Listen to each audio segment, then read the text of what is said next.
How's it going, everybody? My name is Snazzy, and this video is going to be a little bit different than my normal style of content. Hopefully y'all don't mind and actually enjoy it. But anyways, I'm basically just going to be talking to you guys and giving you guys a little bit of behind the scenes of what goes on in my head. By the title, you already know what this video is about, but anyways, let's get right into it. Ever since I was young, I've been afraid of the concept of death and my own mortality, and just the fact that one day I won't exist anymore.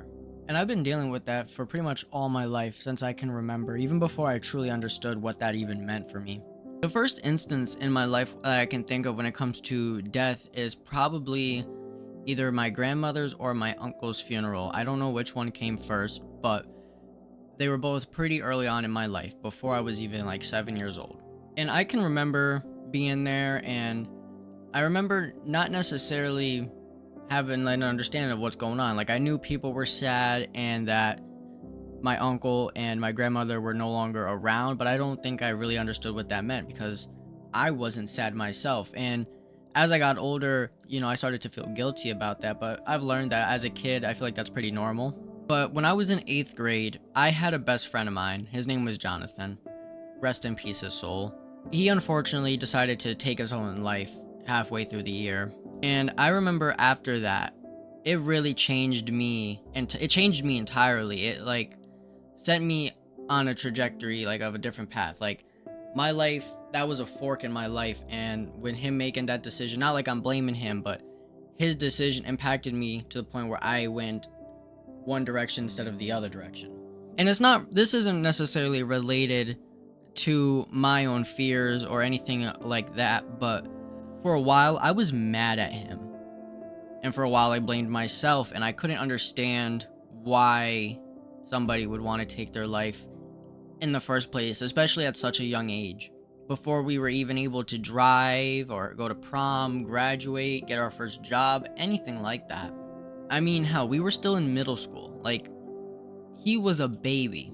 But at some point, a couple months into the whole grieving process and just that whole year, I had kind of like put on this mentality of, he is still here with me, and so therefore I have to live every day to the fullest for the both of us so that he can experience it alongside me. And I wasn't even spiritual back then. Even now, I still struggle with my own belief in Christianity. But that's a video for another topic, or at the very least to be brought up later in the video.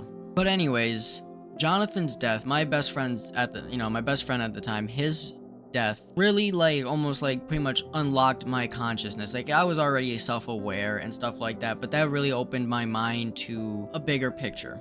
And shortly after that, that's when death really started to mess with me mentally.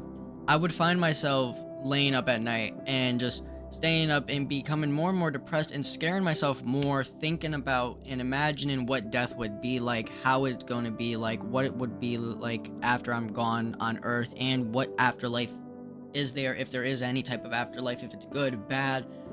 Just the fact of not knowing scares me, as I'm assuming it scares a lot of people. A lot of people believe, and even I partly believe, most of religions were created to give us answers to the unknown, because humans, it's in our nature to solve things and to fix problems and to figure out stuff, especially when it's something that's so unknown and scary like death. It's one of the only things everyone in life is guaranteed, and nobody can do anything about it. It's gonna happen. Everyone's gonna die, and everyone knows that, but you really don't truly understand it until you're there, those final moments. And I'm not there, obviously. I'm nowhere hopefully close. I mean, I could die any moment. I could die in the middle of recording this and have a heart attack. Hopefully I don't, but if this never gets uploaded, we know why. But the other day I had watched a video about this 97-year-old philosopher talking about death.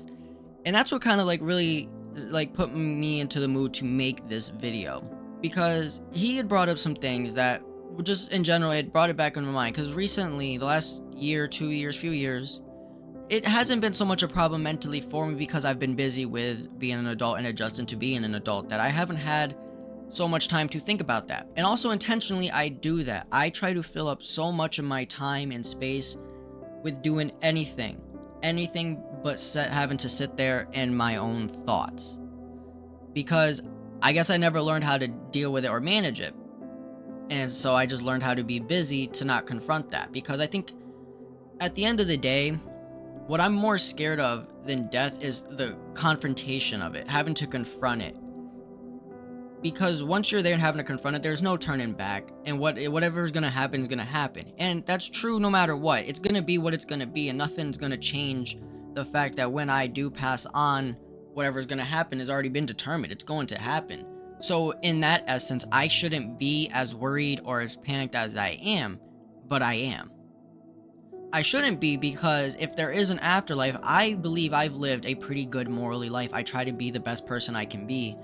Therefore, I do believe that I would end up in the righteous side of the afterlife, a good side of it, heaven, or reincarnated into a better life, whatever it is. And also, if there is nothing, right, if we cease to exist, like on some atheist type of stuff, then I couldn't care. It would not be possible for me to have any emotion or thought, because I would no longer exist. But then that gets into the argument of, can our souls not exist? Because do our souls have matter? Do we actually have a soul? If we do, and matter cannot be created nor destroyed, where does our soul go? I have no idea. Nobody knows. And that's why, even though I claim to be a Christian, and I do, I believe in God, I believe in Jesus, and I believe in the Bible, I've always been a person that believes in logic and evidence more. It's just in my nature. So I interpret the Bible in a lot of different ways. And even though I will say I'm a Christian and stuff like that, I won't sit here and lie to you and say that I still don't have my moments of doubt, or wondering if I'm picking the right religion, or if there is a religion, or anything like that. And a part of the reason why I went to searching for a religion and chose Christianity was because of my fear of death and the unknown, and the fear of there being nothing after. I don't know why, but the fear of there being nothing in the afterlife, if there being no afterlife, it terrifies me, because I love to live. I love life. I love to exist. I love myself, and I love my mind. Even though I hate myself at times, and I piss myself off, and things in this world piss me off, at the end of the day, I cherish it, and I'm grateful for it all, because without the bad, you can't have the good. And the good is really fucking good. So of course, I want to live forever. I mean, obviously, I don't want to get super old to a point where I have a horrible quality of life. And that's something I'm also scared of, is living to that point where I get to that age where I'm no longer as conscious as I once was, or as self-aware, and I can't take care of myself anymore. And I have to lose that, dignity of myself. Having some nurse wipe my own ass or whatever, because I physically can't. Or God forbid, I get dementia or Alzheimer's and I forget who my kids are if I have kids, or, one of my biggest fears is getting with somebody, right, in a relationship, settling down and being with them for 20, 30, 40, 50, some odd years, right? 60 years, goddamn near sometimes. Marriages can last for a long time. If you're with somebody for that long, you got to wake up with them every day. You grow with that person. You become one person together because you grow together. Even though you were still your own individual person, that person is a part of you forever, and is a reason why you are who you are. Without their impact in your life, you wouldn't be who you are. You would be a completely different person. And to go from that to then one day you wake up and next to you in bed, they've passed on in their sleep, or they have a heart attack, or they get diagnosed with cancer, and you have to sit there and battle, help them fight and lose that war. That is so heartbreaking to me. I don't know how people do that. Like, my grandmother passed when I was very young, and I'm not exactly sure of the exact day, but I know my grandpa did not. He went on for a while, but he died around the exact same day, like of an anniversary of her day, and I can't lie, I do believe that happens. Like, heartbreak kills people, especially older people who have been with a significant other for majority of their lifetime. Next point I want to bring up is kind of doing a 180 about this whole video. This whole video I've been talking about my fear of, passing on, death, mortality, and what that's going to be like when I have to pass on. But a part of me, as I've gotten older, has learned to appreciate that, because there are so many people in their day-to-day life that they don't think about this stuff. They don't care. They don't care how they live their life. They don't worry about any of that. They walk through life without a second thought about anything. They're not, and I'm not saying this as an insult, but they're not as aware as some people are. And I'm not going to sit here and say I'm the most aware person. I'm definitely not. But I am the type of person to sit there and ask the whys and the hows of everything. But why I think that's important is it because, in a way, it is a motivator for me. Because I'm still not sure about my afterlife and religion and all that. Because if I was, I wouldn't be making this video. I would have 100% faith in whatever I believed in. But the fact that I question it means I'm not sure. And in that aspect, I have to, at some point, and some part of my mind has to agree that there might not be an afterlife. And if that is the case, I want to spend this one life I have, spending every day doing everything I want, like, just becoming the best person I can be, the person I want to be, do the things I want to do, and just, live my life to the fullest. So that when I do, die and I'm on my deathbed or, reliving my final moments, I can smile. Even if I'm scared and I'm terrified, I can at least die knowing that the life I did live was not one full of regrets, and I did the things I wanted to do, or at least made my best effort. So even though some days I don't feel like getting up out of bed, or continuing on with the bullshit, or, I've worked a whole day after work and I'm like, oh, you know what? I'm gonna just take a nap and take the day off of making videos. And I'm like, no, make a video, just get it done, because you know what? Every day you lose is a day of your life you lose. Every day I do that, that's so much time I'm adding up, that's so much progress I could be making to become closer to the person I want to be and the goals I want to achieve in my life.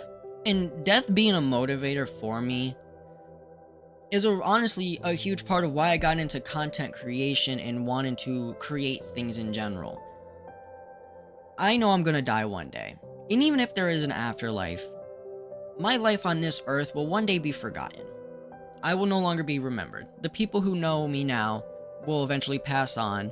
And the people they tell me about, their children I meet, or, the grandkids they tell their stories about me or whatever, it'll all be forgotten within the next 2-3 generations, realistically. But with the technology that we have, I can create things that will last technically forever. Even if the world were to end tomorrow, if an alien race were to find this type of stuff, they would be able to reconnect to, like, they get the energy and the Wi-Fi. This video would still be up on the internet. They would just have to find a way to access it.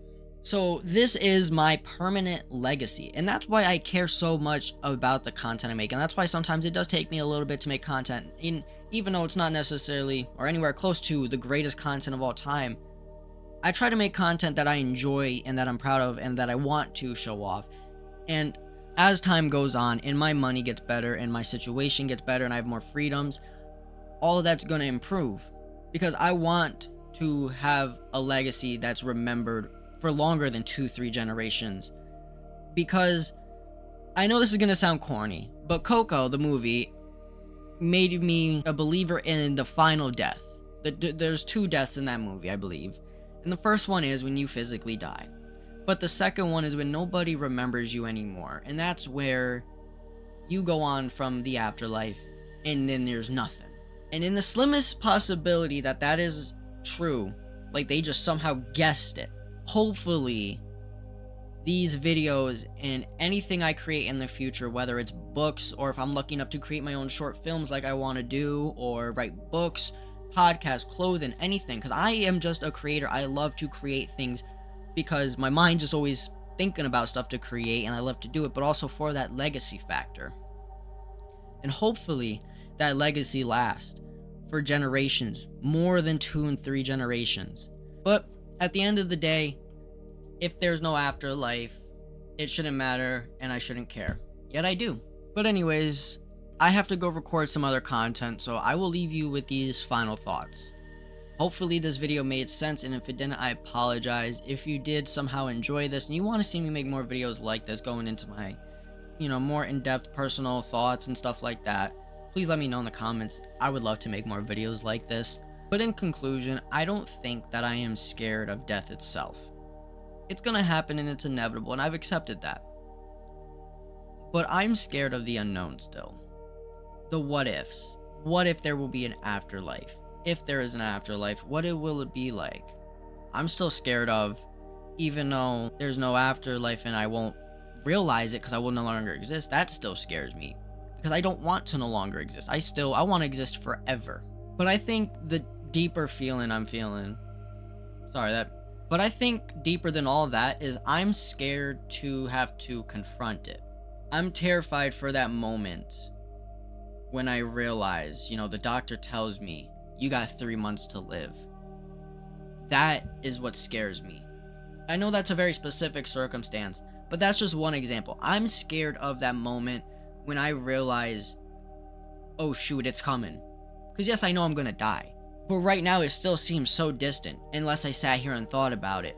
And then yes, it seems so close. Because it really is. We're only here for so small of a, fraction of a time. And I know I'm gonna be scared, and I'm gonna have fear and panic and worry up until the last second, most likely. I just hope that I lived a life that I'm happy with. But anyways, guys, that's gonna be the end of this video. I'm sorry if this was all over the place. I could keep going, but this is the best I'm probably gonna go with. But yeah, that's gonna be the end of this video. I hope you guys enjoyed, despite it being all over the place. I didn't write a script for this video. I probably could keep talking about this for another hour, but it would even get messier and more all over the place, because I'm bad without a script, alright, when it comes to actual commentary videos. When it comes to reaction videos, that's a different thing. But anyways, I will see you guys in the next video. Stay safe, stay snazzy, and stay blessed.